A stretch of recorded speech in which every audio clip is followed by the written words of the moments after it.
Como é que você está se sentindo, Guerra, agora que você tirou as medicações? Eu tô... Olá, sejam bem-vindos. Nosso amigo Luan, como é que vai você? A live entrou e eu nem percebi. Sejam todos muito bem-vindos. Me pegaram na preparação, não é verdade, seus fanfarrões? E o tema da nossa live, do despertar do seu leão, a consagração do seu psicopata artificial é esse. Eu acho que os senhores gostam de mim, não é verdade? Nasceram abraçados comigo, mas ainda não entenderam o quão perigoso eu sou. Entende? Existem 3 tipos importantes de coach a se analisar. E existe um terceiro que sempre é o mais perigoso. E a pergunta é: por que vocês sempre escolhem os caminhos mais perigosos? Existe aquele coach que simplesmente nunca foi um presidente de uma firma, mas estudou muito, compreende todos os passos. Esse coach, ele pode te ajudar bem. Existe aquele coach que trilhou todos os caminhos que você deseja trilhar. Aquele coach que entende de todas as coisas, que sente a sua dor e ele sabe te direcionar. Esse coach te ajudaria muito também. E existe um terceiro coach, que todas as coisas só fica nos desejos do acha, do ser. Esse é aquele coach que você precisa atravessar a rua olhando para os lados, porque esse é o coach perigoso. Exatamente aquilo que eu sou, é aquilo que eu falo pra vocês. Mas parece que vocês nasceram abraçados comigo, parece que gostam de mim, não é verdade? Parece que gostam, de olhar pra mim de manhã e me dizer bom dia, não é verdade?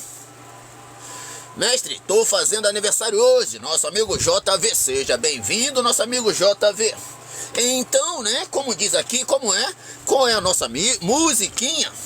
A nossa musiquinha para os aniversariantes é: o ontem já morreu, O ontem já está morto e enterrado, 7 palmos debaixo da terra.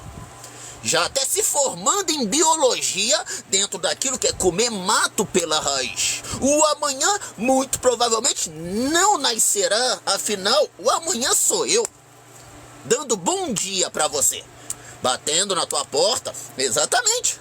Esse é o amanhã. Então será que vocês querem dar de cara comigo com essa cara feia já de manhã? Então, nosso amigo JV, é aquilo que eu falo pra vocês: viva o seu presente. O seu presente de aniversário é o hoje. É o momento de você dizer: é tudo meu, é meu, tudo meu, tudo meu. Eu sou descendente direto da tribo de José. Eu automaticamente, eu tenho as bênçãos do céu e tenho as bênçãos do abismo. Ninguém há maior do que eu aqui. Será que é difícil ensinar isso para vocês? Não, mas gostam de mim. Esse é o problema de vocês, gostarem de mim, criarem apego àquilo que eu sou. Só que eu tenho o respaldo do Todo-Poderoso de todas as coisas. E na grande maioria, diante das incursões da vida de cada um, a grande maioria não tem. Então apenas se lembre daqueles 3 tipos de coaches importantes a se entender. Aquele coach que estudou muito, nunca foi um presidente de uma grande firma, nunca foi um grande manager de uma grande multinacional, mas pode te ajudar. Aquele coach que sabe os teus caminhos, entende tuas dores e saberia te direcionar. E aquele coach perigoso, que você simplesmente, para atravessar uma rua, você tem que ficar de um olho no padre e outro na missa, o olho no peixe, outro no gato. Esse é o coach que eu sou, que eu falo para vocês. Entende? É aquele coach, eu acho que eu faria assim, eu vou fazer assim, mas eu tenho um respaldo, eu tenho um caminho, a grande maioria não tem. Aí é quando as coisas entram pelo cano. Mestre, estou treinando o ombro agora, algum exercício bom? Exercício bom para ombros é laterais, laterais de todos os jeitos, entendeu? Laterais, laterais, laterais, laterais, entendeu? Exercício lateral é o que se tem de melhor, para se treinar ombros. Mas é uma grande verdade, principalmente se você treina em casa. Ah, mas e as elevações militares, né? A elevação frontal por detrás até é bom, é até interessante, mas os exercícios laterais é aquele, querendo ou não, que são fundamentais, né? Tem um trabalho, né, fortalecedor, tem o trabalho, né, da hipertrofia. Ele faz um trabalho, digamos assim, é como se fosse faz tudo para o teu ombro. Mas a Terra é plana? Bom, é aquilo que eu falo para vocês. A Terra é plana até o momento que vocês me decepcionam. Entendeu? Então é aquilo que eu falo para vocês. O que eu falo todos os dias, ó. A crença da Terra plana. A Terra plana. Você não é o barquinho. Barquinho é os bobão. Entendeu? Você é quem? O abismo. Exatamente, você é o abismo. Mas a teoria da Terra plana começa a fazer mal para você quando você acha que você é o barquinho e em determinado momento você vai cair dentro de um abismo.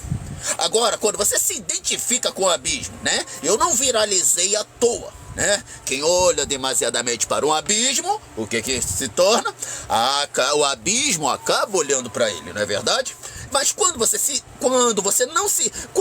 identifica com o barquinho, todas as coisas à frente te põem medo. Agora, quando você se identifica com o abismo, não.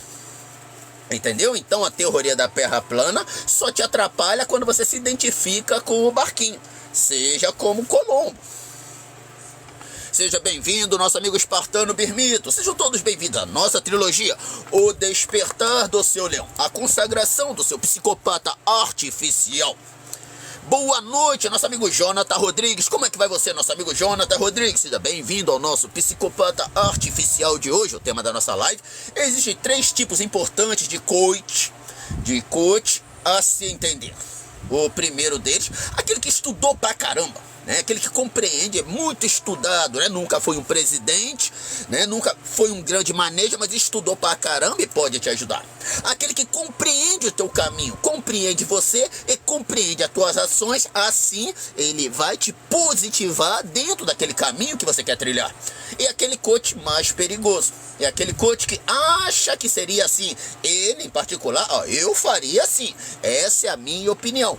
Então esse é aquele tipo de coach que você atravessa uma rua, mas precisa atravessar uma rua olhando para os lados. Esse é o coach perigoso. Então os 2 primeiros só tende a acrescentar na sua vida, mas aquele terceiro não. Gabriel, obrigado, nosso amigo Gabriel, obrigado pela rosa, nosso amigo Gabriel. Como é que vão vocês, nossos marombeiros mirins? Então sejam todos muito bem-vindos à nossa trilogia O Despertar do Seu Leão, a consagração do seu psicopata artificial. Tema de hoje, os 3 tipos diferentes de coach a se buscar. É aquele que nunca foi presidente, mas estudou muito, né, sobre gerenciamento, sobre manejar as coisas, né? Esse sim te ajudaria muito. Segundo coach, aquele que já navegou aquilo que você quer navegar com sucesso comprovado. Esse também, simplesmente aquele que sentiu na carne, ele sente na carne, né? Escravo de Jó, que nem eu sou de vocês, das ações, né, serem concluídas, né, em sua excelência, entendeu? E o terceiro coach, o perigoso, atravessa a rua olhando para o lado. Não necessita, nunca foi expert no assunto, nunca praticou nada com sucesso. A opinião, né? A opinião dele não tem comprovação científica nem embasamento algum. Esse sou eu, esse sou aquele perigoso, mas eu não escondo isso de ninguém, eu escondo de vocês. Quando eu falo, né, abre o olho comigo, ó, se tem algo que eu tenho muito pouco na minha vida, é estudo. E aquilo que é mais abundante dentro de mim é a mais pura ignorância. Entendeu? Mas existem pessoas que parecem que são surdos. Ou quando são surdos, são cegos. E quando são cegos, falar não adianta mais, não é verdade? Nosso amigo Bezinho, obrigado pela obrigado pela rosa, nosso amigo Bezinho. Alcimar Soflo. Boa noite, general. Existem situações que não se deve lutar pelos seus ideais? Só quando a situação vá pôr em risco todo o teu batalhão. Só quando a tua ação for pôr em risco aquilo que não depende só da sua ação. Entendeu? Mas agora, fora isso, quando todas as coisas só dependem de você, você precisa pisar fundo no acelerador até alcançar. É aquela parte que eu falo para vocês, né? De simplesmente não ter compromisso com o erro, de iniciar e terminar algo dentro de um tempo, dentro de um espaço de ação. Quanto você mais espera, pior as coisas ficam. Agora, quando a situação ela é agravada e põe em risco aquilo que não depende de mim, está longe da minha dependência, aí sim você precisa recuar, entendeu? Obrigado, nosso amigo Bielzinho, pela... Obrigado pela rosa, nosso amigo Bielzinho. Mestre, mostra, não existem facas de Cabo Verde aqui, pessoal. Né? Quem nasceu em Cabo Verde é cabo verdiano, entendeu? É cabo verdiano, não existem facas. Obrigado, nosso amigo Matias, seja bem-vindo, nosso amigo Matias. Obrigado, nosso amigo Jonathan Rodrigues. Nosso amigo Matias mandou aquela rosa que eu falo pra vocês que vale por 10. Exatamente isso. Apenas não se troque. Não troque fluido com as pessoas. De automático você compreende o que é uma rosa que vale por 10. Aquilo que eu falo pra vocês, né? Uma rosa nunca deve vir sozinha. Uma rosa, primavera inteira de flores. E existe aquela rosa que vale por 10, que é simplesmente não trocar fluidos, né? Aquilo que seu pai diz pra você: você não é todo mundo. A partir do momento que eu aceito ser todo mundo, é quando você entra pelo cano. Vamos lá, vamos pegar aqui, né, o livro do E o Touro Bebê, né, na qual o nosso amigo Matias é padrinho dele. E o Touro Bebê, né, ele já sai correndo, né, quando já fala do padrinho dele. Então vamos lá. E o Touro Bebê, o que você teria a dizer, acrescentar aqui a nossa live? Qual que é o tema? 3 tipos de coach. Aquele que estudou muito, aquele que simplesmente, né, estudou seus caminhos e pode te ajudar bastante, né? E aquele que é perigoso, que não tem embasamento dentro das coisas, né? Que simplesmente não tem comprovação científica. Como? É só acertar com o cabo da rosa. Acertar com o cabo da rosa de jeito aqui no livro, que as coisas dão certo. Pronto, acertei. E vamos ver. Ah, olha só que coisa linda. Eu falo que esse moleque, ele tira onda. Ele tá falando: tio, o talento vence jogos, mas só o trabalho em equipe vence campeonatos, não é? Exatamente isso. Aí ele tá dizendo assim, né? Como que eu vou desenvolver o talento que habita dentro de mim se eu tô aprendendo com alguém, com algo que não tem talento? Nesse caso aqui, a parte importante é compreender a como desenvolver seus talentos. Entendeu? Essa parte aqui do trabalho em equipe, vencer campeonato, a gente não tá fazendo um futebol, a gente não tá jogando basquete, né? A gente tá fazendo o nosso trabalho individual dentro da nossa solitude, aquilo que eu posso alcançar. Entende? Então aqui ele está ensinando, mas se você for inteligente, você desenvolve seu talento e você aprende também a trabalhar em equipe. Entende? Mas a parte de trabalhar em equipe é importante, mas o grande problema é que tem pessoas que acham que depende só da equipe, né? É aquilo que eu falo pra você, gosta de se encostar dentro da situação. Então, quando você tem uma equipe com seres encostados dentro da situação, aquilo ali sempre será água de salsicha, sempre será o local onde será mais atacado dentro do seu próprio grupo. Então, o que o Touro de Bebê ele está dizendo? Tá falando assim: quando se trata, tio, de coach, você precisa entender aquele que sabe enxergar e ver melhor os seus talentos. Não aquele que vive te incentivando a junto ser forte, a buscar a união, que não sei o que. Isso aí é o maior erro. Sabe qual é a verdade? Isso é coisa de pobre. Isso é a grande verdade do pobre. Pobre que é isso, que só tudo é de gambiarra e automaticamente eu vou tirar um pedaço da gambiarra do outro ali, tirar a gambiarra daqui, automaticamente são 3 gambiarras que precisam cair para minha gambiarra se elevar. Você sabia?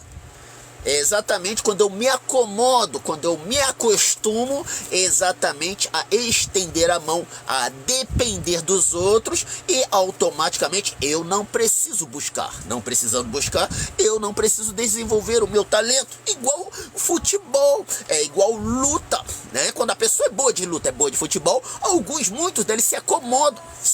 Fala, não, eu sou bom. As pessoas me chamam, mas aí o que eles esquecem?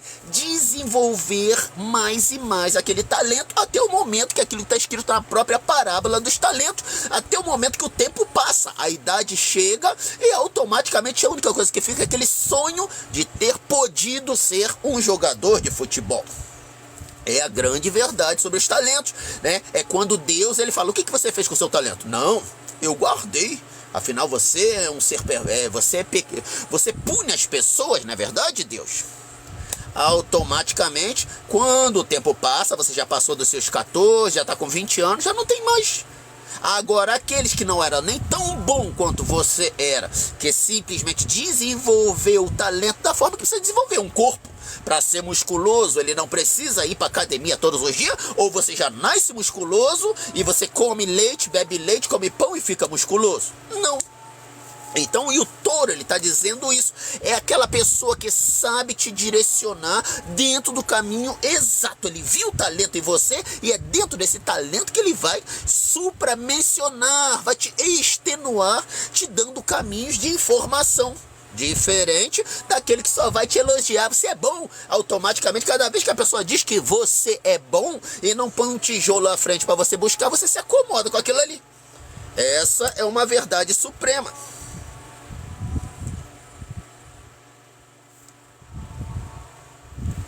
Agora vamos ver. Nós temos aqui duas histórias do Paulo Coelho para os senhores de escolher.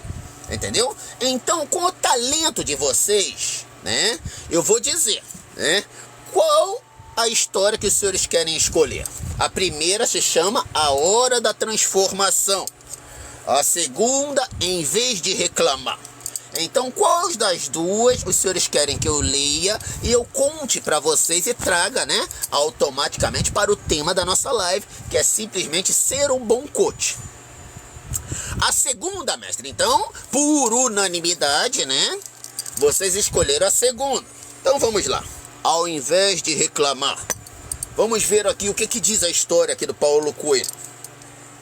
W. Fraser escreveu sobre a conquista do oeste americano. Boa, coisa de faroeste, entendeu? Orgulhoso por ostentar em seu currículo o roteiro de um filme estrelado por Gary Cooper, ele me contou que poucas vezes em sua vida conseguiu se aborrecer com alguma coisa. Aprendi muito com os pioneiros americanos. Eles lutavam contra os índios, cruzavam os desertos, buscavam água e comida em regiões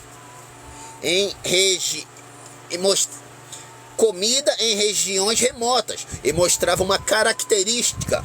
Escreviam ou conversavam sobre as coisas. Em vez de reclamar, compunham música e faziam piadas sobre as dificuldades enfrentadas. Assim conseguiam afastar o desânimo e a depressão. Por sorte do destino, essa é a religião na qual eu nasci. E para dizer a verdade, pessoal, às vezes, quando eu olho a religião atual, eu falo que isso está um pouco esquecido, né? Aqui o Paulo Coelho está retratando, né, quando a religião mórmon ela foi erguida. Então se diz o trabalho dos pioneiros, né? Eles cantavam sem reclamar, carregavam madeira nas costas, lutavam contra índios, faziam um monte de coisa e escreviam a história da religião. Os próprios pioneiros, foi até numa certa época, foi considerado até uma entidade terrorista. Né? Mas essa parte não é a parte principal. Mas é exatamente isso, senhores. Né? Porque ao invés de reclamar, buscar por elogio, buscar por reconhecimento das coisas, apenas não agir da forma que é preciso agir, né? Aquilo que na própria religião mórmon eles falam, não é necessário que em todas as coisas eu mande, porque todas as coisas, aquele ser que é mandado, espera ser mandado, né, para fazer as coisas, é um servidolente, não vai ganhar recompensa, não vai receber nada. Entendeu? A única coisa que vai dar de cara comigo sim. E eu vou ficar lá esperando pra ele, porque vocês sabem que eu gosto de cuidar de gente assim, não é verdade? Aquelas pessoas que ficam esperando ser mandada, ficam esperando tomar um susto do destino, tomar uma chicotada, muitas das vezes aquela chicotada que vai aleijar aquele ser, para simplesmente buscar pela ação. Entendeu? Então, querendo ou não, eu tô até surpreso que eu não sabia dessa história aqui não. Eu vou até botar aqui, essa foi a religião que eu nasci. Então, eu nasci ouvindo esta música, essas músicas, entendeu?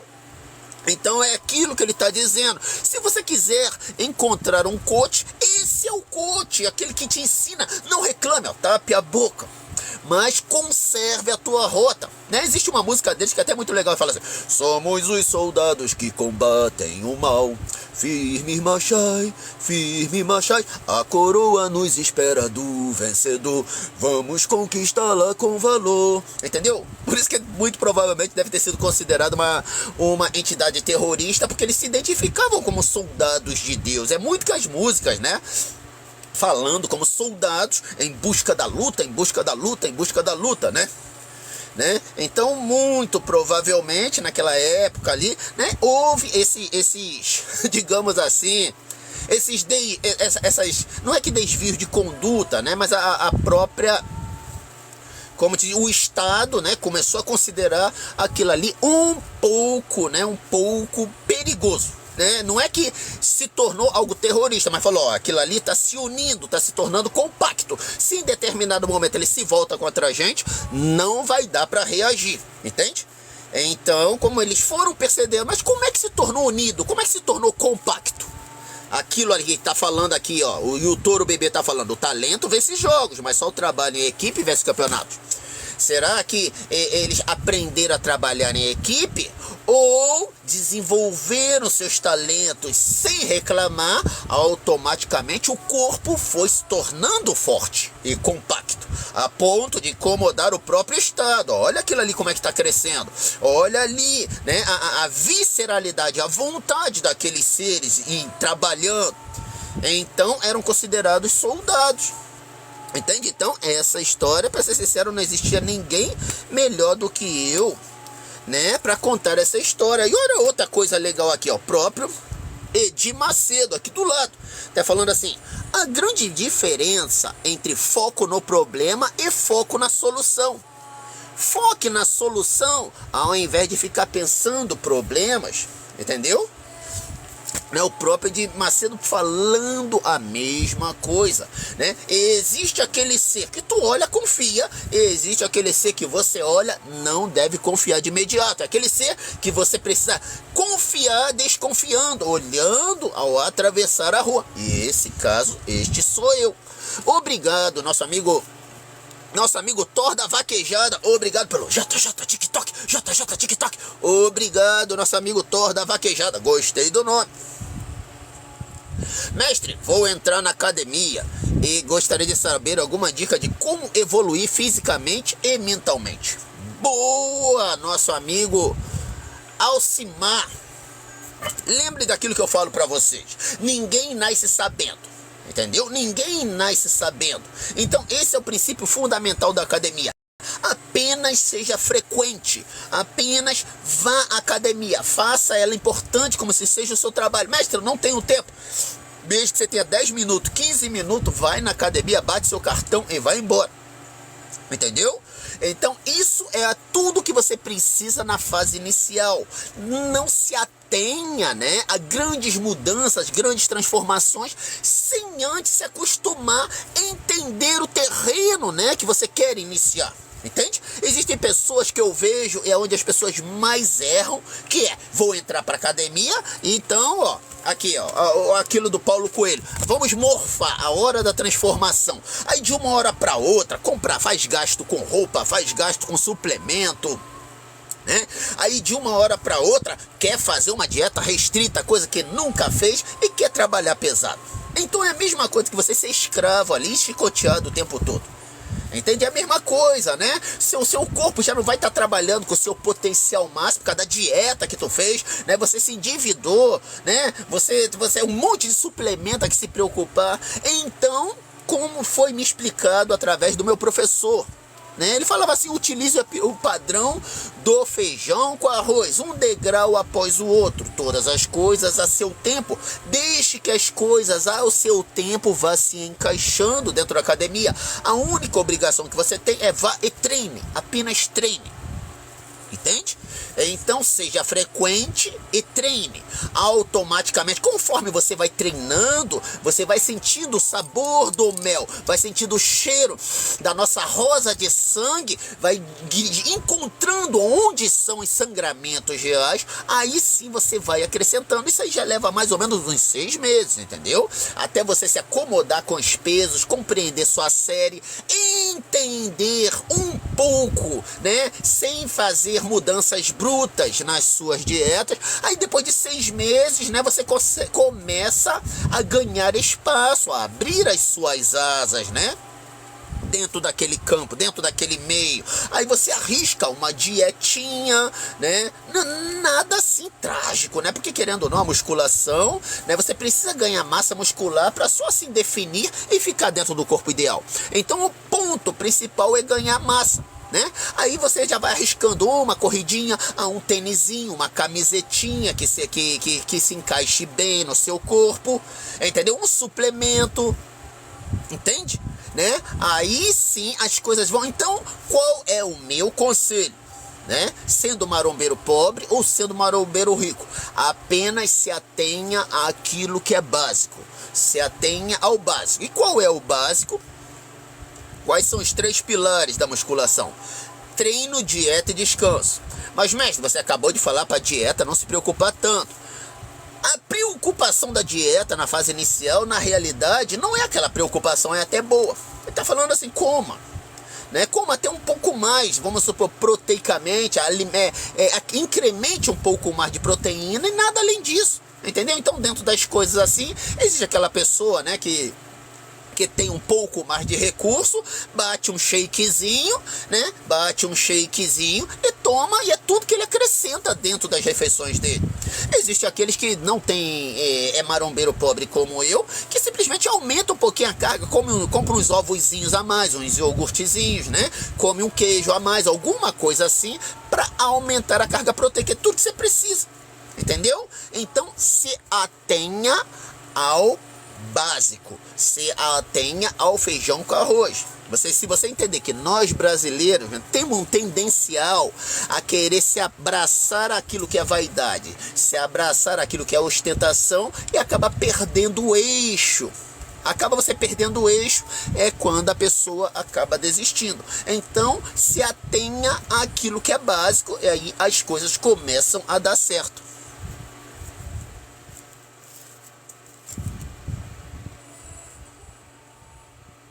Mestre, como eu faço para perder a pochete do corpo? Na realidade, você não perde só a pochete. Por isso que eu falo que a musculação, o exercício físico, ele é importante, né? A perda de gordura é a maior mentira, aquela pessoa que te ensinou que a perda de gordura é localizada. Isso não existe, a não ser que você faça um procedimento cirúrgico, entendeu? Né? Aquilo que eles falam de operação plástica, né? Lipoaspiração. Entende? Fora isso, você precisa fazer dieta. Através da dieta, a sua gordura vai sendo queimada. E muitas das vezes, eu não vou te enganar não, essa da pochete, ela demora um pouco, entende? Sempre depende, né, do metabolismo, da genética de cada um. Mas aí, para perder pochete, seja direto, a dieta. Mas é aquilo que eu falo para você: dieta sem exercício físico não adianta de nada. É a mesma coisa, né, de eu tirar o dinheiro do meu banco e ficar com saldo vermelho lá, devedor, e automaticamente a dívida continuar sendo buscada. Agora, dieta com exercício físico, o que que acontece? Eu tiro o dinheiro, mas automaticamente quando eu tiro o dinheiro, ele está investido porque está sendo trabalhado o músculo, que vai tomar aquele espaço da gordura, vai manter o meu metabolismo acelerado e eu não vou precisar entrar daquele efeito sanfona de engordar, emagrecer e estragar minha saúde.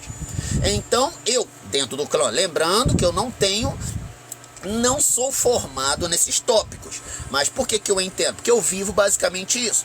Então eu sempre vou indicar: se faz dieta, faz exercício. Ah, mestre, mas eu faço exercício, ao invés de perder peso eu ganho.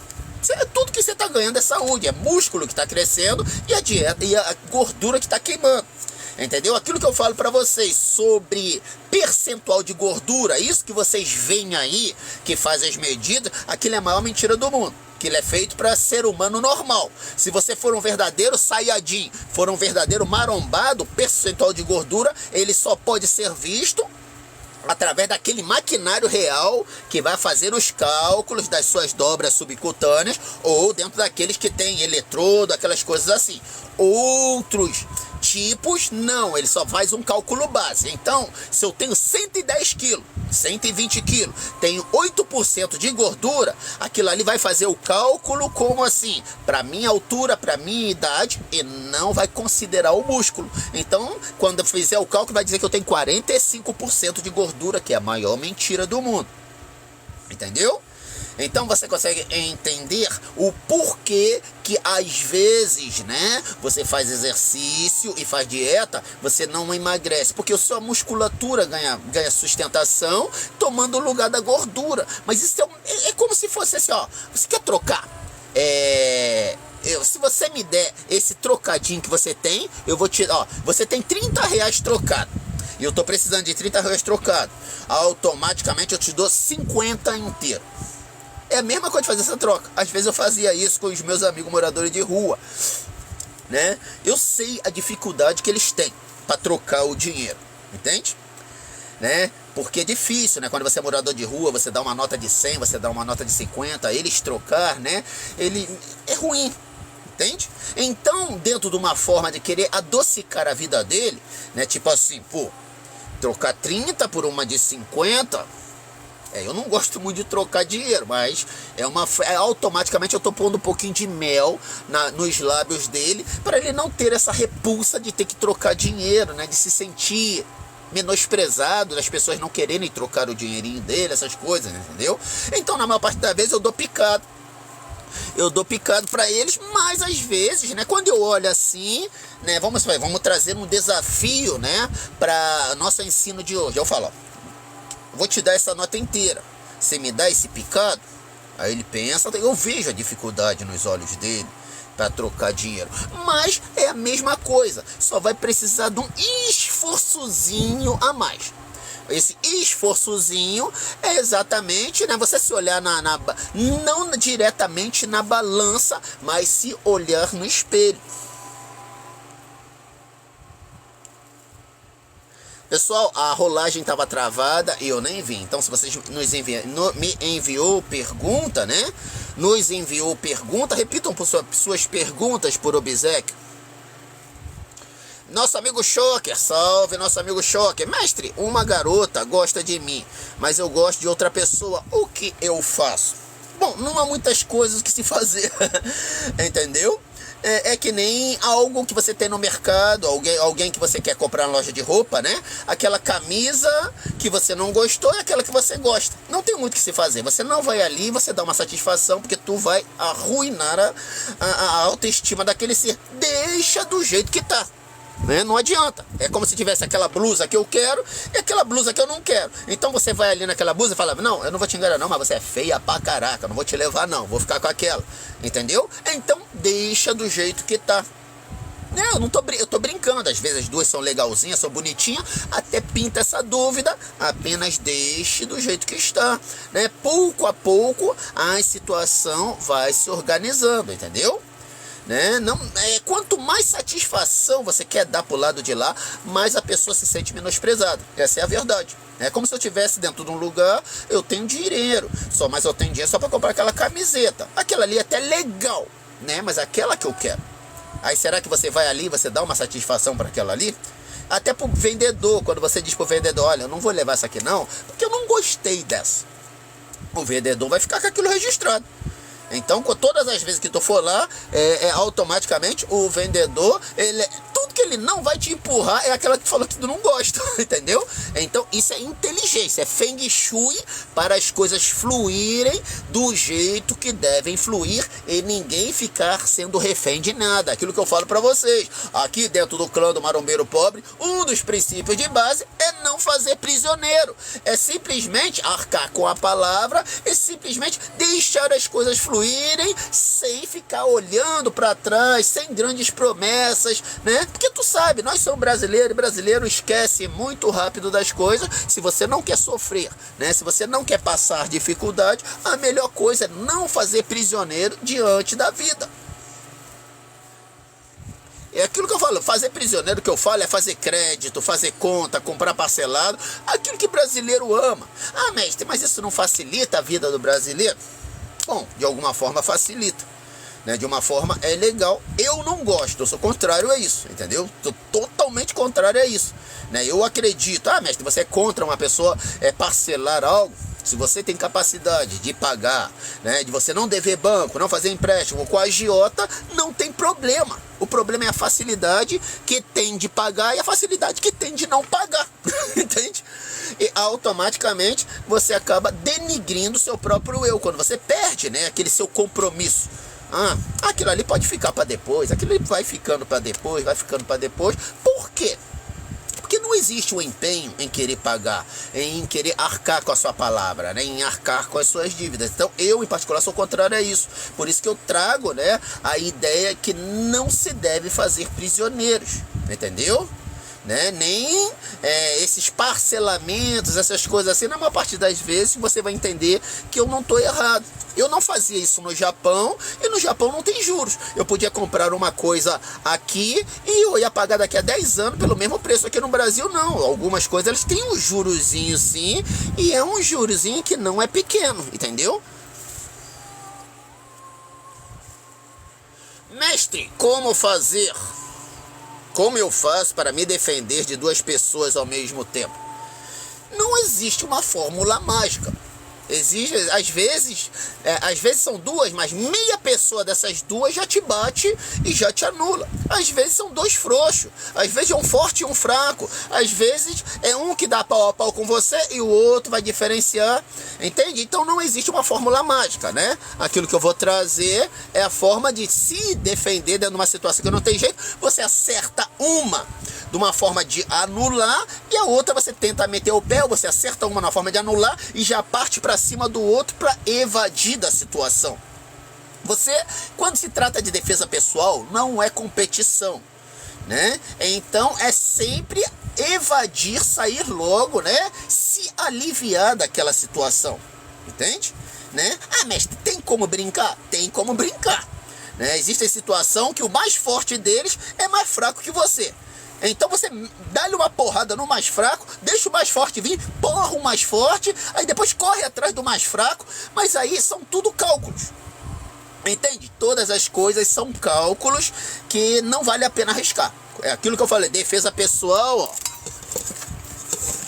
É kit faixa rosa, você não querer briga, você evadir do lugar o mais rápido possível, meter o pé, quase todas as chances que você tiver, meter o pé, porque nem sempre é fácil do jeito que eu tô falando. Defesa pessoal, qual que é o nosso retrovisor que tem aqui? É tudo aquilo que vai vir pelas costas. Então quando eu falo para vir pelas costas, não é só no momento da ação, do ato, mas é aquilo que vem depois também. Entende? Exatamente aquilo que vem depois, essa é a parte pior. Né, de você ficar impedido de trabalhar, impedido de ir para os teus lugares, seja para tua igreja, para o teu futebolzinho, teus filhos, né, tua mãe, teu pai, porque geralmente às vezes ocasiona esse tipo de situação.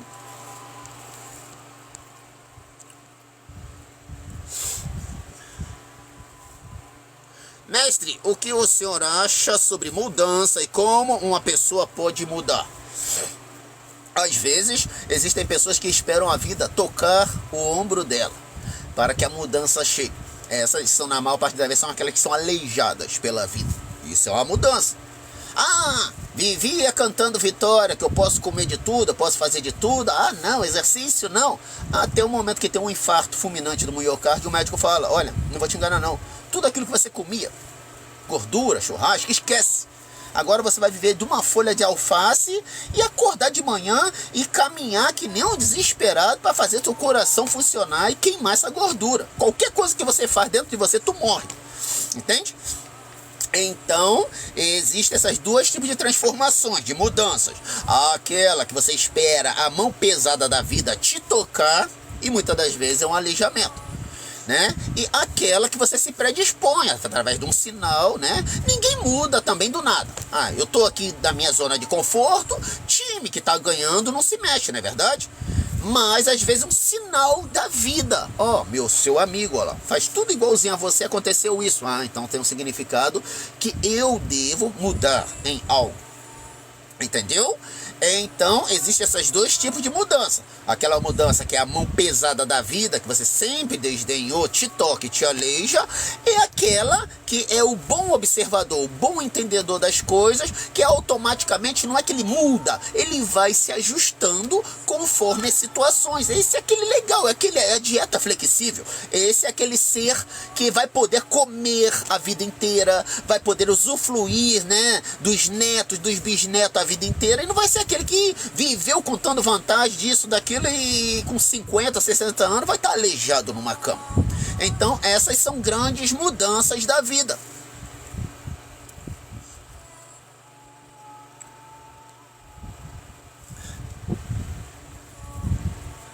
Mestre, como concluir, conciliar hora de treino, de treinar, etc. Ponha num papel, tenha isso organizado na sua vida. Mas, mestre, eu não tenho como organizar porque o meu horário ele é irregular. Exatamente, mas tenha aquilo ali como uma prioridade, entendeu? Eu, em particular, eu não organizo muito, mas a partir do momento que eu como meu primeiro pão, eu já estou priorizando o meu treino. Entendeu? Mas se você é aquela pessoa que é disciplinada, que você tem um horário regular, organize e ponha no papel, tenha como prioridade. O que adianta você ter um quadro, vamos por aqui, eu não vou falar Michael Jackson, as coisas assim, que é legal, né? Eu tenho um quadro de um negócio ali, todo esquisito, que eu olho, só acho legal, e eu não poderia, no lugar daquele quadro, pôr ali algo da musculação, algo que lembre o meu horário de treinar e positive essa ação? Porque na maior parte das vezes aquilo você está dentro da sua zona de conforto aqui e não tem nada lá fora que positive a sua ação para você atuar aqui dentro do seu quarto. Entende?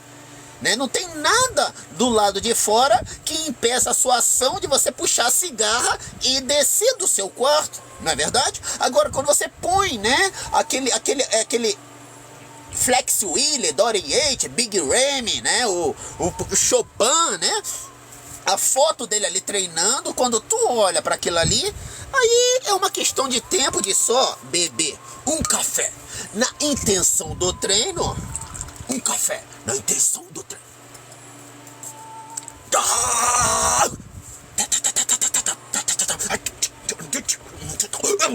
Pronto, tamo na academia. Entendeu? Tamo na academia. Entende? Mas agora não, quando você acorda, né, e você fica esperando receber um estímulo exterior ou estímulo brotar de dentro de você, demora pra dedéu. Entendeu? Então eu sempre fui muito prático com essas coisas. Entende? Eu sempre fui muito prático com essas coisas. Pessoal, a rolagem travou novamente aqui, ó. Mestre, se você se acha perigoso, o que te motiva a continuar compartilhando suas ideias? É exatamente isso. Né? Aquilo que eu falo para vocês, é muito melhor você olhar um inimigo, né, potencial e aprender com ele, do que simplesmente ter um monte de pessoas, de ovelhas, de lobos em pele de ovelhas, tentando passar coisas para vocês. Então o que eu passo para vocês? Eu passo a realidade daquilo que eu sou. Eu passo muito a realidade daquilo que eu sou, mas quase todas as coisas que eu falo para vocês foram provadas em batalha, comprovadas em batalha, entendeu? Dentro da batalha do dia a dia. Quando vocês me perguntam, né? Da onde vem seu conhecimento? Eu digo, ó, de ter o meu corpinho arrastado pelas estradas da vida, me sacudindo, pedindo socorro, socorro, socorro, alguém me ajuda, alguém me ajuda. E automaticamente, diante de um mundo tão cheio de seres imprestáveis, eu me tornar um monge Shaolin. Então, quando você está dentro dessa mesma prisão, quando você é refém dessa mesma prisão, aí você consegue entender aquilo que eu quero passar. Mas, querendo ou não, aquilo, né, não foi eu que não quis buscar, mas foi aquilo que a vida, os meus próprios inimigos, esse monte de seres imprestáveis, me impediram de encontrar aquilo que muitas das vezes seria passado para vocês, né, in natura, entendeu? Então eu sou aquele ser perigoso, eu não tô falando que eu não deva fazer, mas eu tô falando que ao olhar para mim, você precisa estar como se estivesse atravessando uma rua, olhar para os lados.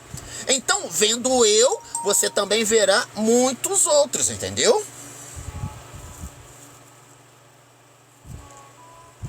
Obrigado, nosso amigo Luan. Nossa promessa permanece de pé. Aquilo que eu falei pra você, nosso amigo Luan. Vamos aqui, ó. Ai, deixa eu pegar. Deixa eu pegar o nosso mochiletom. Vamos lá. Vamos botar aqui nosso amigo Luan, que tá trabalhando, né? Muito aqui na nossa live. Então, vamos mandar o óculos do negão. Óculos do negão. Luan, você é um boy magia. E a sua magia é... Luan, o talento vence jogos, mas apenas o trabalho em equipe. Exatamente. Liberta você e liberta eu de todo erro, de todo pecado. Então, resolvido mais um problema. Então, entendeu, nosso amigo Luan? Né? Esse é o trabalho em equipe. Vendo o seu esforço, eu me alio a você, eu me junto a você. Então, automaticamente, aquilo que te pegaria por trás, esquece, porque eu estarei por detrás dele. Entendeu, nosso amigo Luan? É exatamente aquilo que eu sempre pedi para Deus. Eu falava assim nas minhas orações: Pai, eu vou lutar, eu vou brigar, eu vou entrar dentro desse campo, né? A única coisa que eu peço é que olhe aquilo que vem por detrás de mim. Que aquilo que vem pela frente, eu posso apanhar, eu posso bater, mas eu vou estar focado em fazer. Então, é aquilo que eu sempre orei todos os meus dias, eu passo para você, nosso amigo Luan. Né? Porque eu vejo o mesmo esforço de atuação. Então, dentro desse esforço de atuação que você tem, eu vejo o seu esforço, você não precisa se preocupar com aquilo que vem por detrás por você, porque eu estarei por detrás dele também. Entendeu? Mas esse é o verdadeiro trabalho em equipe, quando as pessoas se identificam, né, pelo esforço, pelo talento, né? Não vá querer se acomodar, se escorar na atitude do meu amigo Luan. A união faz a força, mestre. Exatamente, Luan, mas não se abraça. Não se abraça muito a isso não, porque isso é coisa de pobre. Entendeu? Isso é coisa de quem você quer se escorar um no outro, né? E quer trabalhar em cima de quantidade e não qualidade. Entendeu? Então, não é que a união faz a força, né? O capinar é sozinho, a colheita é comum. Capinar sozinho, colheita é comum, né? Pense dentro dessa força, né? Se veja capinando dentro da sua busca de esforço e fala, o capinar é sozinho. Mas todos os lucros, aquilo que é render, não. Aí sim é distribuído, né? Aí sim, né? A colheita é algo, um bem comum a todos. Agora, quando você se abraça, esse negócio de unidos somos fortes, isso aí é um grande... principalmente para nós brasileiros, né? É uma grande porta de desenvolver seres uns escorados sobre os outros. É aquilo que vai te juntar dentro de uma situação que você vai estar certo, vai vir gente do nada, vai querer te bicar, porque tá tudo dentro da mesma fila, tá acostumado a entrar em fila, né? Entende? E automaticamente acaba pecando muito na qualidade. E quando eu falei os juntos somos fortes, eu falei eu identificando você como esforço e automaticamente eu me posicionando, né, por trás de você, falando aqui, ó, né, você faz o teu porque eu confio naquilo que tu vai capinar e eu faço aquilo que vai vir na trairagem, aquilo que vai vir, né, na trairagem por detrás de você, entendeu?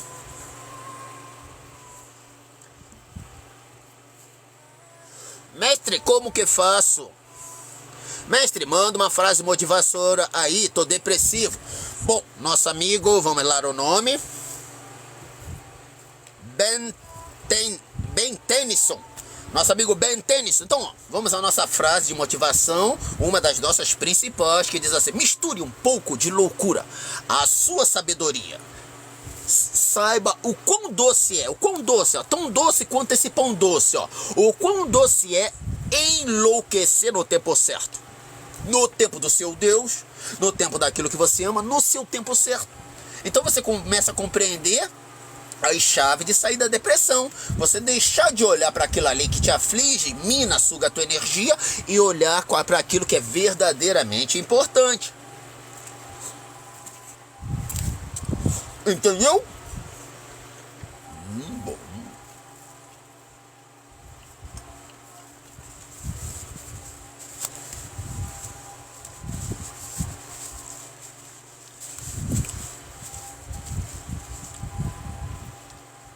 Pessoal, não se esqueça de curtir e compartilhar a nossa live, para que simplesmente o prato de forma do Kit Copo reconheça que eu, né, o sargentão de todos vocês e os nossos 180 seguidores. Mas, marombeiro, qual que é o número que você gosta? De 70? Mas não vai reclamar, né, de 180. Não, sem reclamação. Ele só não gosta quando é abaixo de 70, entendeu? Taca, joga uma carta. Vamos lá, nosso amigo Luan, vamos jogar uma carta, porque o nosso amigo Luan, ele pode quase todas as coisas. É aquilo que eu falei pra você. O nome dele, pessoal, é super, muito bem quisto. Vai lá ver os meus personagens, Luan. Vá na minha plataforma azul e bote assim, Luan de Fão Diga. E automaticamente o Luan, ele vai surgir pra vocês sentadinho na escadaria, entendeu? Ele é aquele menino, né, sentadinho na escadaria, chorando, né, e ninguém para ajudar ele, até o momento que alguém vai lá, estende a mão e ajuda ele, entendeu? Vamos lá. Então, nosso baralho, nosso amigo Luan, entendeu? Essa é a nossa carta para o amigo, aquele que é selecionado, aquele que é abençoado, ungido. Então vamos lá. It, ni, yan, pai. Né? Então aqui, ó, a nossa unção. Ele tá falando assim, José, né? Ele fala assim: ninguém há maior do que eu nessa casa, e nenhuma coisa me vedou senão a ti, porquanto tu és sua mulher. Como farei a eu tamanha maldade e pecaria contra Deus, né, meu amigo Luan? Não sempre tive contigo, meu compadre?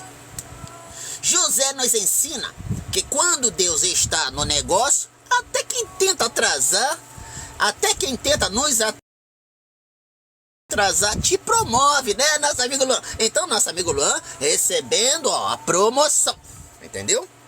Agora vamos ver as outras cartas aqui, tem continuidade. Então a promoção vai sair aqui, ó. Então, ó, a carta aqui, o nosso ninja ele tá falando que é pra entrar sem muito horário. Moleque! E a promoção é, nosso amigo Luan, você é um dos poucos que herdará a vida eterna. Você é um dos poucos que verdadeiramente, né, levará em efeito a imortalidade e a vida eterna do homem. Entende? Então é aquilo que eu falei pra vocês, nosso amigo Luan. A colheita é sozinha. O capinar é sozinho, mas a colheita é o bem maior que você possa receber, que é a vida eterna. Então quando eu te vejo ali sentadinho, eu falo, essa criança, ela não vai se mover senão para eternidade, para imortalidade, para estender o nome dela estar escrito, né, em quase todos os bambuzais aqui do clã do Marombeiro Pop. Entende? Então são essas duas cartas importantes. Lembra quem é essa pessoa aqui? Esse é aquele amigão teu. Ô, amigo, eu não tô aguentando mais essa situação não, amigo, eu não tô aguentando. Aí você vai lá apaziguar ele. Falei, só tem um pouco de paciência, amigo, eu sei como é que é, eu sei. Mas tá difícil, sabia? Eu sei que é difícil, meu camarada, mas eu acredito em você. Acredita mesmo? Falei, se eu não acreditar em você, eu não acredito nem em mim mesmo, entendeu? Então, ó, Você viu que quem estava por amparo é aquilo que você libertou, automaticamente é aquele que veio cuidar de você. Wagner, obrigado, nosso amigo Wagner, pelo café. Um café. Obrigado, nosso amigo Wagner, por um café. Mestre, como eu posso fazer novos amigos e superar amigos passados que não fazem mais bem para a gente? Boa. Apenas seja você, nosso amigo Vinci. Apenas seja você. Entendeu? Você sendo você, se você for aquela pessoa de amigos, você desenvolverá amigos. Aquilo que não subtrai, só acrescenta. Eu sou assim. Geralmente as pessoas chegam na minha vida com a nota 10. Por si só, né? Elas vão diminuindo essa nota. Eu não sou aquele que, você chega com 0. Você vai trabalhar pra caramba pra mim, pra simplesmente ganhar um rótulo. Entende? Algumas, querendo ou não, já chega com esse 10, com esse voto de confiança e acaba galgando notas acima do 10. Entende? O grande problema é aquilo que já chega com 10, afinal, você sendo você. Né? Você é pobre como eu, né? Todos nós somos humanos, todos nós somos pecadores. Mas existe aqueles seres que não se deve confiar e esses, por si só, vão subtraindo essas notas e automaticamente, né, encontram o seu próprio galardão.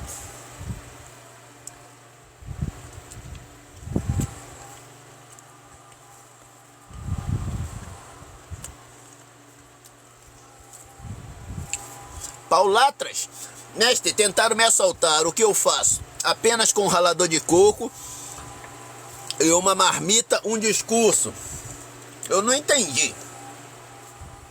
Eu não entendi se o ladrão estava com um ralador de coco e uma marmita ou era você. Eu vou entender que era você. O que você faz? Dá do mesmo jeito. Aquilo que eu falo para vocês. Eu não ensino vocês a reagir. Entendeu? Eu nunca vou ensinar vocês a reagir a assalto, essas coisas.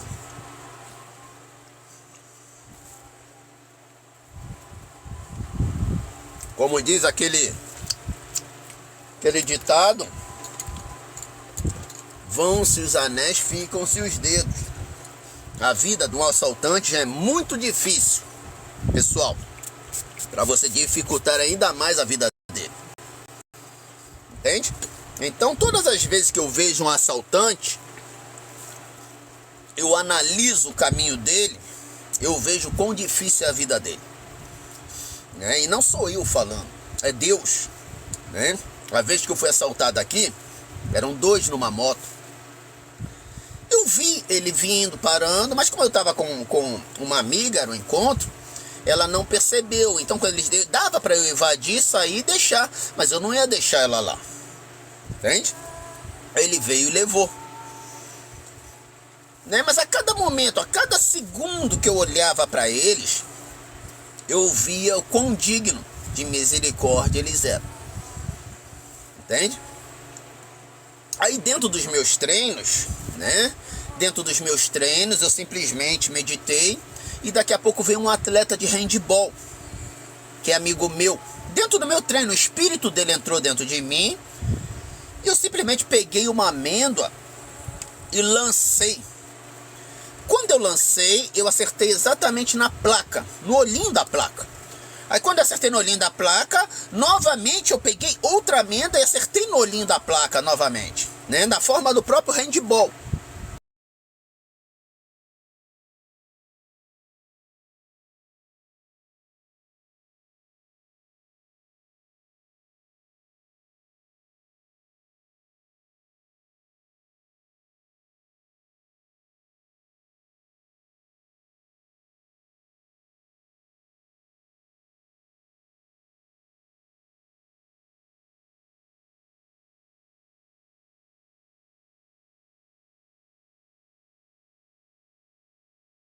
O quão difícil é a vida daquele ser. Então, todas as vezes quando eu vejo esse tipo de ação, eu penso dessa forma. Não reagindo é a melhor coisa. Né? Você não vai contribuir para a morte daquele ser. Tu vai contribuir de uma forma que vai ficar fácil para ele. né? Mas você não está contribuindo, né, para a morte daquele ser. Né? Quando um inocente vem, e quando ele sabe que ele está tocando o inocente, que ele está ferindo o inocente, aquilo fica enraizado dentro dele.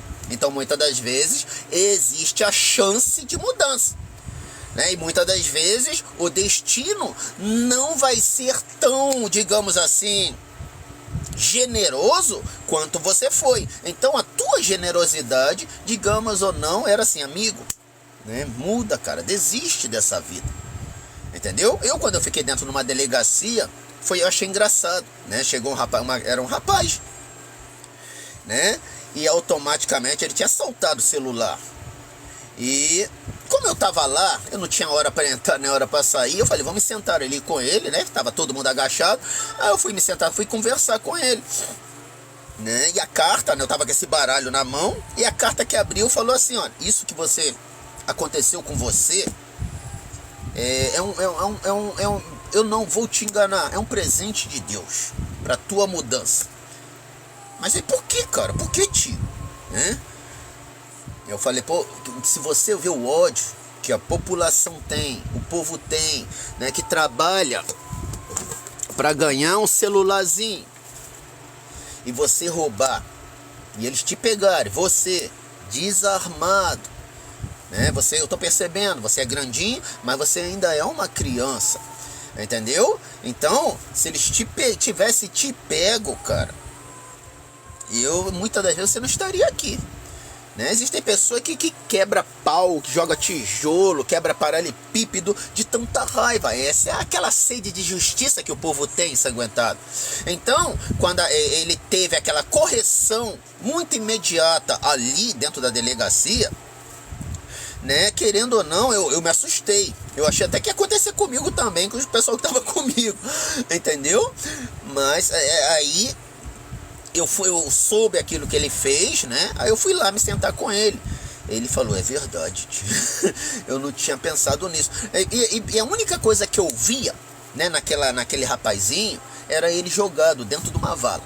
Tudo que eu via, olhando para ele, assim, eu via basicamente a imagem dele sendo jogado numa vala, né? Então a carta caiu lá pra ele, né? A gente ficou brincando, querendo ou não. Eu não tinha hora pra entrar nem sair da delegacia. Inclusive esse rapazinho, ele foi embora da delegacia muito primeiro do que eu. Querendo ou não, ele era de menor. Aí chegou lá o juízo, né, de menor, né, juizado de menor, recolheu ele. Eu ainda fiquei pra lá para depois da meia-noite, entende? Mas eu fiquei lá conversando com ele, né, e querendo ou não, né, ele recebeu o aviso do policial que corrigiu ele, e querendo ou não, eu junto com ele lá, a própria carta falou, olha, não vou te enganar não, isso aí que tu fez, cara. O pessoal, eles têm um ódio danado, porque eu também já tomei surra, né, por causa disso. Não que eu roubava, mas quando eu era criança, meu pai me corrigiu. Quando eu era criança, quando eu entrei na esfera de pichar muro. Eu era bem pequenininho. Eu era na esfera de pichar muro, aí foram fazer queixa na minha casa, que eu estava pichando o muro dos outros. Meu pai sempre falou, eu tenho um ódio desgraçado de pessoas que fazem isso, né? Às vezes eu arrumo a casa direitinho para a pessoa puxar, entende?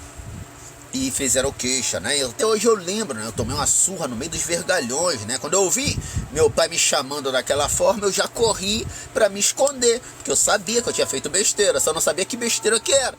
Aí eu me escondi lá no meio dos vergalhões de obra, né? Que é aqueles vergalhões assim, que parece aquele laço de luto, né? Aí eu me escondi ali, era criancinha. Ele me encontrou, aí me deu uma surra, me deu uma correção. Mas aquela correção me ajudou muito, por quê? Eu parei de pichar, mas eu vou dizer, você pode tirar o C da favela, mas você não vai tirar a favela de dentro do C.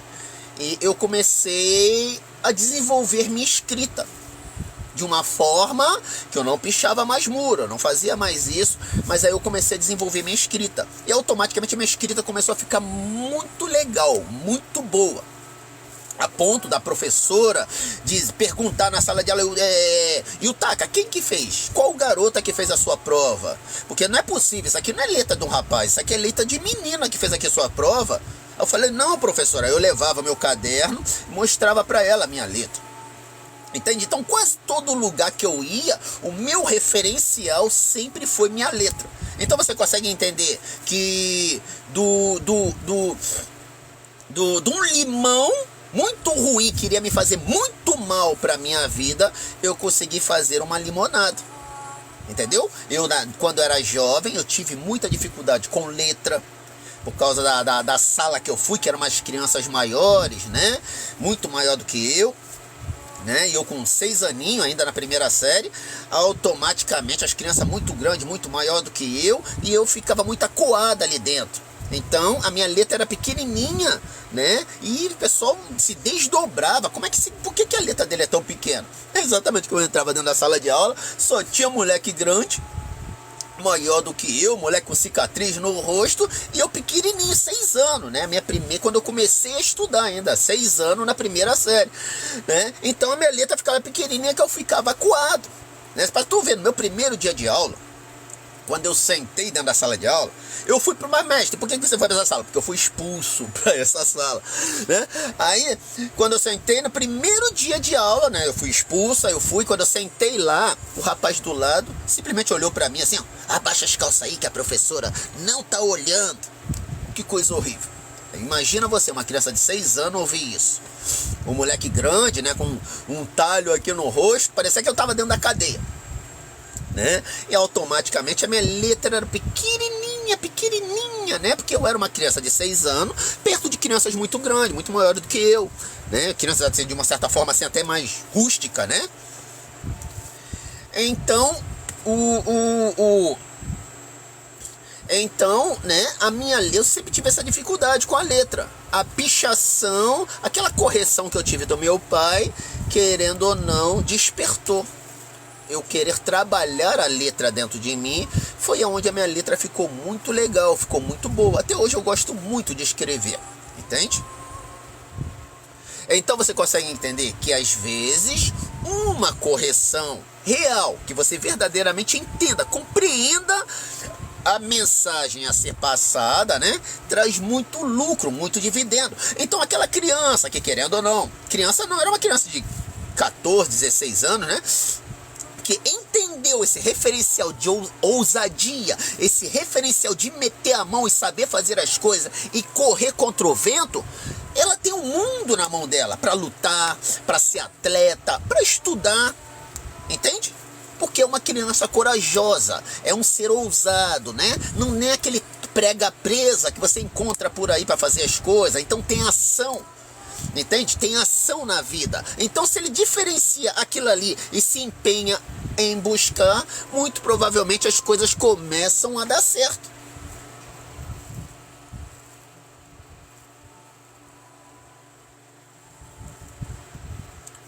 Mestre Yu, como ser amigo de mim mesmo? Boa! Primeiro de todas as coisas, deixe de buscar reconhecimento dos outros. Estender a mão em busca de piedade, de pena, de misericórdia.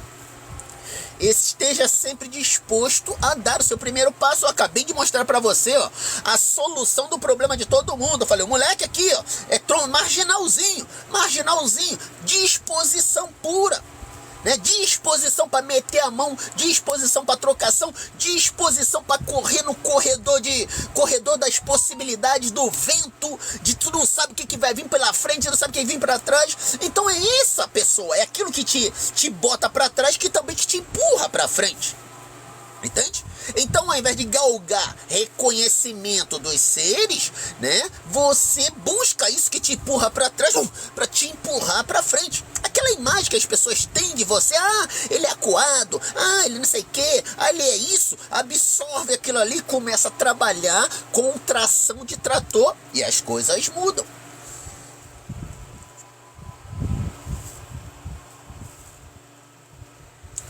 Como faço para superar um relacionamento antigo? Boa, né? Superar, essa é a palavra-chave, né? Mas nunca pense em esquecer. Essas coisas acontecem para simplesmente ter um registro ali, daquilo que você não deve retornar a fazer, daquilo que você precisa saber construir em cima daquilo ali, daquilo que você precisa consertar.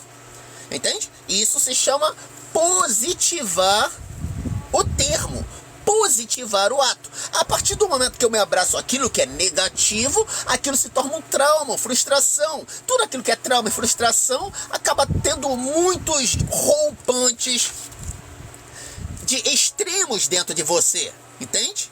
Gerando raiva, gerando essa pena, essa falsa misericórdia, entendeu? Agora, tudo que você trata dentro de um parâmetro de positividade acaba sendo um ensino, um acréscimo pro seu eu, né? Pra sua evolução. Você não fica parado, né? Batendo de cabeça no primeiro degrau da escadaria da Lapa. Né, que nem muita gente fica quando se apega àquilo que é negativo, né? Então você conversa com a pessoa, parece que a pessoa é uma vitrola quebrada, né? Vive insistindo, repetindo aquela ação, né? E se torna vicioso, se torna contaminante. Agora, quando você aprende a galgar, subir os degraus, automaticamente aquilo se torna ensino. É aquele ensino que tu vai pegar a mulher por causa desse ensino, tu vai ensinar as pessoas, tu vai se tornar um ser confiável por causa desse ensino. É que nem eu, quando eu fiquei gordo, ou fiquei obeso. Né? Foi aonde eu organizei tudo aquilo que eu sabia. Eu era atleta, eu era fisiculturista. Mas se tu me perguntasse como é que eu organizava a dieta, como é que eu organizava um treino, se você me perguntasse qualquer coisa, eu não sabia responder. Porque eu era apenas um soldado obediente. Ó. Eu ouvi e fazia, mas eu não sabia organizar a fazer as coisas. Eu precisei engordar, ser obeso, né, para simplesmente me recordar de quando eu era atleta e como eu sozinho resolver aquilo ali. Foi quando eu comprei uma balança de precisão e eu comecei a me organizar e parece que o meu mestre, né, aquele que me treinava, parece que ele estava na minha orelha falando aquilo que era preciso fazer, só que em português. Porque ele falava para mim as coisas assim, como era para fazer, só que falava em japonês. Mas eu não compreendia tudo, né? Então você consegue entender? Existe aquele termo simples, aquele básico de conversação, mas a partir do momento, né, que a gente entra em dieta, que precisa ser controlada, carbos, micros, macros, né, um monte de coisa, né, o próprio japonês já não entende bem. Entende? Aí quando já começa a se falar de balança, de precisão, daquilo que precisa ser cortado, daquilo que precisa ser acrescentado, aquilo que é preciso usar dentro do lugar certo, né? Se você fala inglês, você entende o que é uma conversa base e quando é aquela conversa científica que você não vai entender. Entende? Então, muito provavelmente eu não entendia, mas quando eu comecei a fazer as coisas, quando eu botei a balança de precisão na minha frente e eu vi o meu corpo obeso, eu já sabia o que tinha que fazer. Então eu começava a cortar os alimentos com tesoura, fazendo as coisas tudo certinho, sendo obediente da forma certinha. Foi quando as coisas deram certo, né? Só dar uma olhada na minha foto lá do meu azulzinho, aí você vê, eu tinha corpo de go-go boy, fiquei obeso, perdi a forma, né? Fiquei em formato de berinjela, né? Automaticamente, em 2 meses novamente, retornei ao corpo de go-go boy, só que dessa vez com um respaldo, com um ônus, com uma organização completa daquilo que eu precisava para me manter organizado. Nosso amigo Diogo Silva, mestre, vou me casar mês que vem, quais dicas você me diz? Boa. Casamento, né, principalmente início de casamento, existem coisas que são muito importantes, que precisam ser prioridade. Esforço, respeito e reciprocidade. São as coisas mais importantes, né? Por que esforço? Porque às vezes as coisas são novas. Eu não sei se você vai para um lar, né? Então, tudo vai ser na base do esforço. Eu não sei se você já tem casa pronta, mas ainda assim as coisas são feitas à base do esforço, né? Então, primeiro de todas as coisas, esforço. Segundo de todas as coisas, respeito. Por quê? Você está na edificação da relação. Então, se você edifica essa relação com respeito, ela se estende com respeito. Se você não edifica ela com respeito, existe a probabilidade dela se estender sem a edificação do respeito, mas existe a probabilidade muito grande também das coisas não darem certo. E reciprocidade. Mestre, respeito e reciprocidade não são iguais? são parecidos. O que é ser recíproco? É você manter a sintonia, a harmonia das situações, saber organizar a harmonia das situações, aquilo que é muito falado, né? Quando um não quer, dois não brigam, né? Aquilo que diz muito no casamento blindado, né? Que se você enraizar na sua mente, você vai compreender de imediato que você sabe qual é o grande motivo das separações, né, de relacionamentos no mundo inteiro. Só existe um motivo: problemas mal resolvidos. O que é um problema mal resolvido? O problema ele surge aqui. O que eu faço? Resolvo mais ou menos. Daqui a pouco a gente se ama, tá se abraçando, e eu jogo ele para detrás. E o que acontece? Esse problema que eu jogo para trás, ele tende a ir retornando várias e várias vezes e se tornando numa montanha. Então você vai entendendo que não é só esse. Então quando você desenvolve esse hábito de resolver as coisas mais ou menos, tudo que você pega você vai jogando para trás, até o momento que acaba chegando ao seu ápice, ao seu cume, e as relações acabam sendo destruídas. Quem diz isso não sou eu. A psicologia fala muito sobre isso. O casamento blindado, né, na Coalição Psicólogos também, eles exploram demasiadamente esse tópico, né, porque através da resolução do problema, você também desenvolve confiança, você desenvolve essa própria reciprocidade, ele começa a entender a ação, a compreender, né, a personalidade, né, a mentalidade do seu parceiro. Existem pessoas, família, que vão viver anos e anos e não vão entender a mentalidade dos seres. Porque uns não permitem ou porque outros não querem entender. Então é vida que segue, Todo mundo vê que eu gosto disso no Natal. Se me dá isso uma vez, duas vezes, tá bom, mas se dá isso a vida inteira, azar o deles. Você vai fazer o quê? Se a pessoa não presta atenção naquilo que você verdadeiramente gosta, dentro daquilo que você verdadeiramente precisa. Aí o que acontece? Fulaninha, minha secretária, aquela dos olhos verdes, lindinha, pegou de imediato no dia do meu aniversário, pum, aqui pra você. É um malote de dinheiro? Não, potezinho de creatina. Eu falei, cara, tu me conhece há quanto tempo? Não, chefinho. Eu pra ser sincero, eu tô aqui há uma semana, mas eu percebi que eu sou atleta, né? Então eu trouxe isso aqui pra você. Aí eu vou dizer assim, pra ser sincero, eu me envolvo com uma pessoa há 30 anos e ela não entendeu ainda que eu gosto disso, né? Aí você consegue ver uma porta do tamanho, né, nas mandíbulas de Satanás se abrindo? Exatamente, né? O efeito, né, da não observação, da não reciprocidade, né? Da não reciprocidade entre os seres. Eu sou recíproco, eu ofereço do jeito que você gosta. Você me manda qualquer coisa, tudo bem, vai me mandando qualquer coisa. Vai me mandando qualquer coisa até o momento que alguém manda aquilo que deve ser mandado. Aí depois não pode o quê? Reclamar. Entende? Isso é a reciprocidade que eu explico para vocês. Então, tudo que você precisa dentro de um casamento, né, são esses 3 pilares de entendimento, esses 3 pilares, e as coisas começam a dar certo. Lembrando que o início de uma relação é alicerçamento. Você não encontrou a mulher da sua vida, né? Você não cavou o alicerce e encontrou a pedra fundamental, não. Entendeu? É agora que você vai se casar, que juntos, né, o homem e a mulher deixará pai e mãe e se juntará a uma mulher e se tornará uma só carne. É agora que vocês vão cavar o alicerce daquilo que vocês são. Eu costumo dizer, né, dentro da minha brincadeira, que quando um homem se une a uma mulher, é o primeiro degrau da escadaria da Lapa para se tornar Deus. Entende? Mas como assim? Não entendi, porque você vai criar um mundo. Você vai ser responsável por um mundo. Você vai ser responsável por uma casa. Você vai ser responsável pelos seres que virão àquela casa, pelos animais, né? De levar as pessoas para a praia, de sustentar aquela casa, de ser a luz daquele lar. Então, digamos que dentro da escadaria da Lapa, você, quando se une uma mulher, é o primeiro degrau. É o primeiro degrau para se tornar Deus. Eu acredito nisso. Né? Querendo ou não, é aquilo que eu falo para vocês. Eu vou ser anjo, entendeu?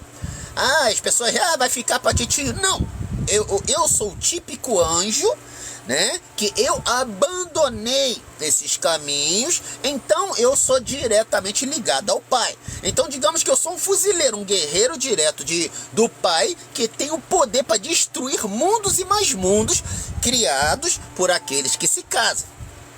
Entende? Para vocês não ficarem debochando que eu vou ficar para titi. Entendeu? Então digamos que eu sou um guerreiro especial diretamente ligado por Deus. Então se Deus fala, ó, destrói aquele planeta ali que eu dediquei àquele rapaz que se casou, se tornou Deus, cresceu e multiplicou, né? Mas eles estão contra mim. Aí eu sou aquele que vai levar o dilúvio, entendeu? Aquele lugar. Obrigado, nosso amigo KJ. Pessoal, chegou a hora de finalizarmos nossa live. Já chegou mensagem aqui da minha amada MY. Muito provavelmente quando eu falei que eu vou ficar pro titio, né? Aí ela já mandou uma mensagem aqui. Boa noite. Então, pessoal, aqui nós vamos finalizar a nossa live. Foi uma honra ter estar aqui com todos vocês e até a nossa próxima live. E se lembre, né? Dos 3 tipos importantes de coach a se lembrar. Primeiro dos coach. Nunca foi presidente, mas estudou muito sobre gerenciamento, né, sobre manager, né? Te ajudaria bastante, aquela pessoa que te ajudaria com boas informações. Segundo tipo de coach, já navegou aquilo que você quer navegar, com sucesso comprovado.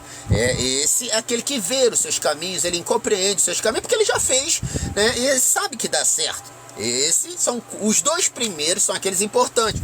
Terceiro tipo de coach, o coach perigoso, né? Eu sou perigoso, entendeu? Esse desenho é um perigoso. Aqui se chama 7 pontas de 7. Entendeu? Essa pintura aqui se chama as 7 pontas de 7. Então tu vê que ele é cheio de ponta e cheio de garra.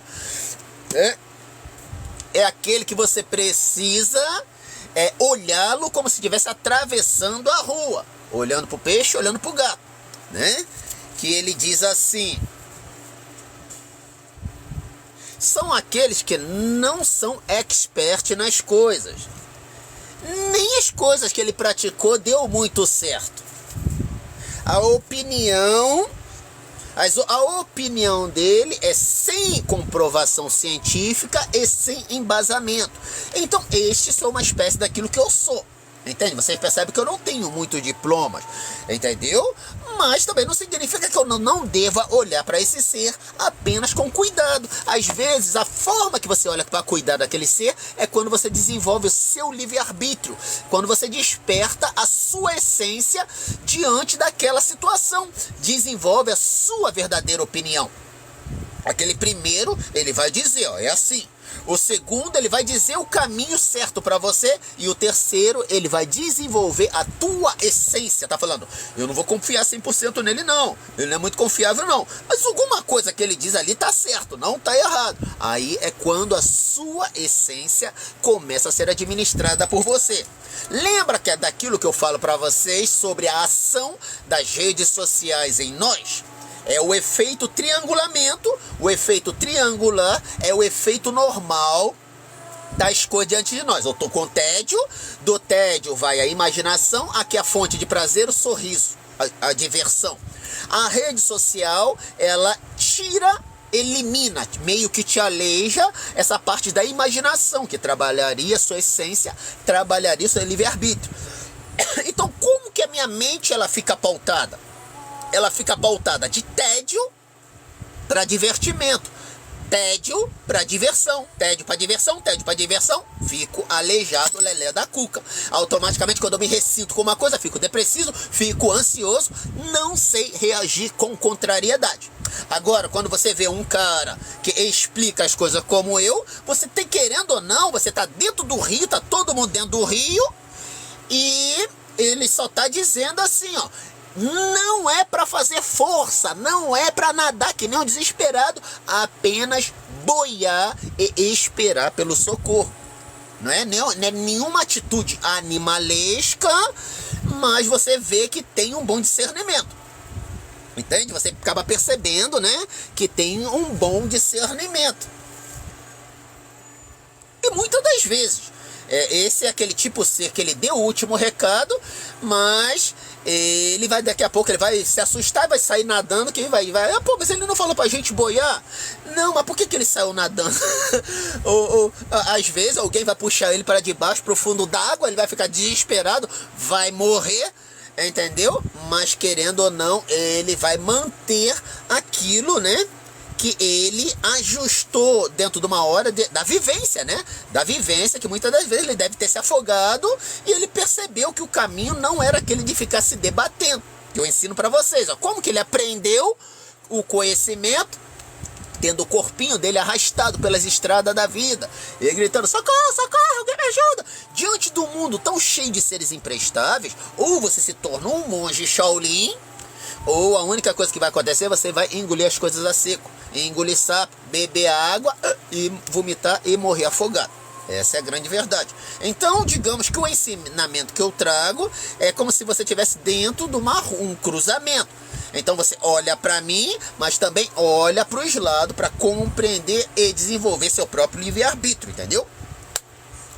Então aqui vamos finalizar nossa live, senhores. Nosso amigo Caminho da Dor, há quanto tempo, meu amigo? Mestre, como lidar com a raiva no dia a dia? Boa, nosso amigo Caminho da Dor.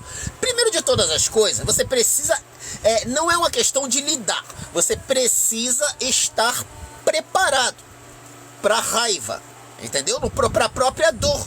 Estando preparado, quando ela acontece, você já tem o referencial. Não espere você cair dentro de uma água e você se debater, gastar todas as suas energias para compreender que tudo que você precisa é boiar, é flutuar diante daquela ação. Apenas flutue e deixe aquela sensação passar. Cada vez que você faz isso, você vai subindo um degrau na escadaria da Lapa que eu falo pra você.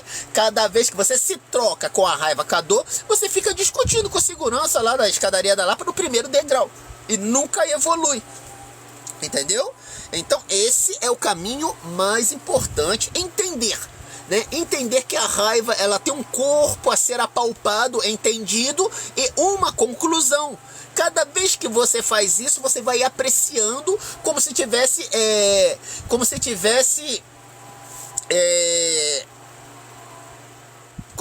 contemplando, né?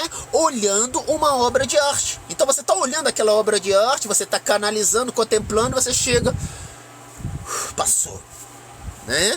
Você vê que a grande maioria, né, os gurus, eles falam, quer trabalhar a raiva? Conta até 10 bem devagar, controlando a sua respiração. 1, 2, 3, 4, 5, 6, 7, 8, 9. A raiva acaba passando. É uma forma de você não permanecer naquele momento. Né? A próprio livro de Provérbio, o próprio livro de Eclesiastes fala a mesma coisa. Não se ponha ao sol quando você está com raiva. Tá falando, eu tô com raiva e eu ainda incito ainda mais a reclamar, a gritar, né? A mesma coisa que eu já tô pegando fogo e eu me jogar dentro de uma fogueira, entende? Agora não, quando você está com raiva, você se põe dentro da sua zona, né, de conforto, ela simplesmente se apazigua por si só. Então, pessoal, aqui vamos finalizar nossa live, foi uma honra, obrigado, nosso amigo Luan, e até nossa própria live, porque hoje, senhores, hoje é o nosso Back Day. Então, bem-vindos a mais um Back Day, ou simplesmente dia, nosso amigo Luan, aquele dia que eu falei pra você de se pôr as costas pra fora. Então, nosso amigo Luan, o capinar é sozinho, a colheita é comum, e eu sempre estarei por detrás de você para pegar aquele que vem te pegar por detrás também. Então aqui nós finalizamos a mais essa live.